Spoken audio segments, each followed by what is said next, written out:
I said, because unless I meet this guy, I don't care if you give me the deposit or not. I said, you're not moving in. So that was a mistake because I had, for a different place, I had my... He came or no? He did. He went over, he got him. He was really uptight at first, and then we just started chatting, and then we were chatting for maybe 20 minutes, and I'm like, okay, this guy, you know what I mean? So...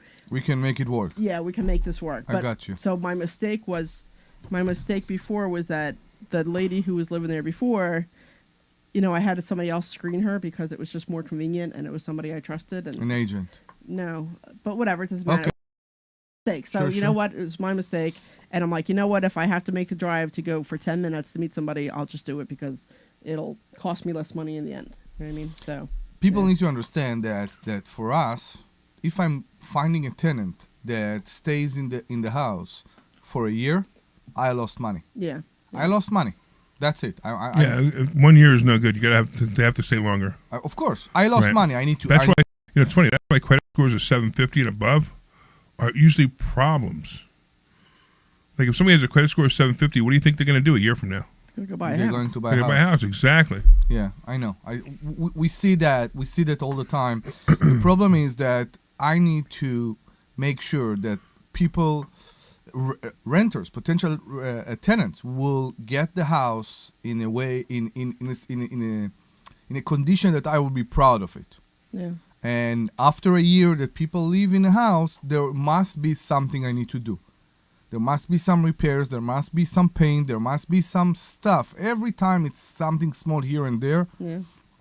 Shampoo the carpet, all that, and here goes away basically the profit for us as landlord. Yeah. So we want to make sure, and to me at least, it's the most important thing, is that the tenant will stay for at least 2 years. At least 2 years. What are your thoughts on 2-year leases as opposed to 1 year lease? You can do a 2-year lease. Do a 2-year lease. Absolutely. I mean, you could offer it. A lot of people may object, but you could offer it. They can always say, hey, can I do 1 year? Okay. All right. It's probably not a bad idea. So the only thing is that in a 2-year lease, they have a benefit. I mean, you can offer that, but you can fix the rent for 2 years. Yeah. Yeah, you can do that. Yeah, sure. And then what happens? Well, you could say first year is 1,000, second year is 1,050.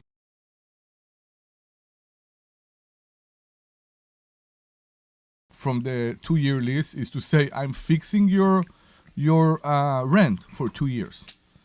Yeah, it's true. All right, and let's then do this. They're willing to do that. Let's do this. Let's go to a commercial. I'm still having trouble with the live. I got the live. I think the live is working now after starting it over and over again. So if you're watching online, my apologies if it keeps cutting out.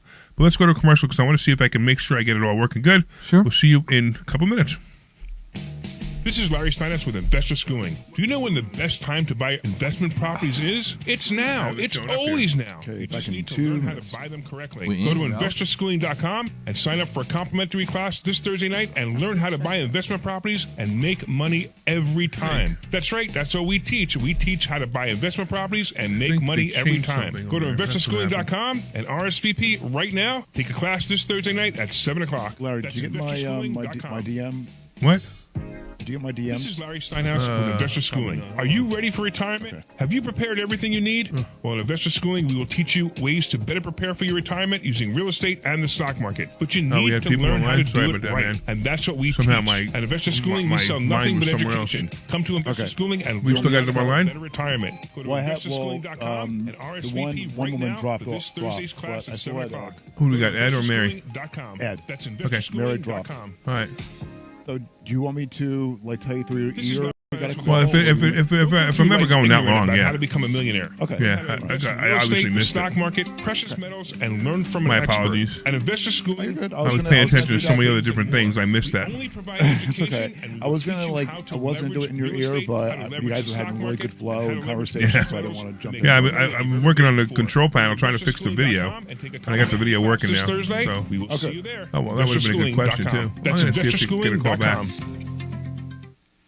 This is Larry Steinhouse with Investor Schooling. You may know me from my book, Money Hacks. You may know me from my radio shows. And you may even know me from some of these commercials. But listen, I'm teaching stuff that people need to learn about money. In fact, my favorite topic is money. So go to investorschooling.com and you will learn things about money that you never even knew existed. We will teach you things about real estate, about the stock market, and about how to use your IRAs properly. Go to investorschooling.com and sign up for a complimentary class this Thursday night at 7 o'clock. That's investorschooling.com. This program is paid for by Investor Schooling.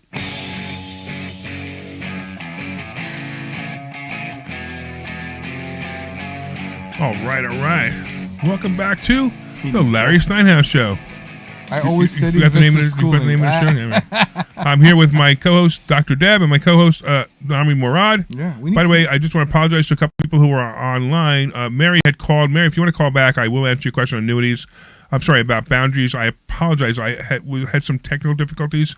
So, I'm here in the studio. We don't have an engineer here. We have an engineer in PhD, which is Kirk. He does a great job. But I'm the engineer while we're doing the show. And because I had some problems, I wasn't paying attention to the screen. And Kirk let me know you were there. So, Mary, if you want to call back. But meanwhile, we got Ed. What's going on, Ed? Hey, Larry, it's Ed Dowling. How are you? What's happening, man? How you feeling? Everybody have a good holiday, I hope. We did. So my question about immediate annuities is, couldn't you accomplish the same thing by putting your money in a high yield money market account and then just take a fixed percentage every month? High yield market So account? you can. I mean, but the annuity. The thing with the annuity is the annuities have a fixed amount. So you could actually set up an annuity that says, I want this amount paid for the lifetime of somebody, right? Or paid for a certain period of time, or paid till it runs out. So what annuity is for specifically is for the lifetime of somebody. Can you explain the high yield account?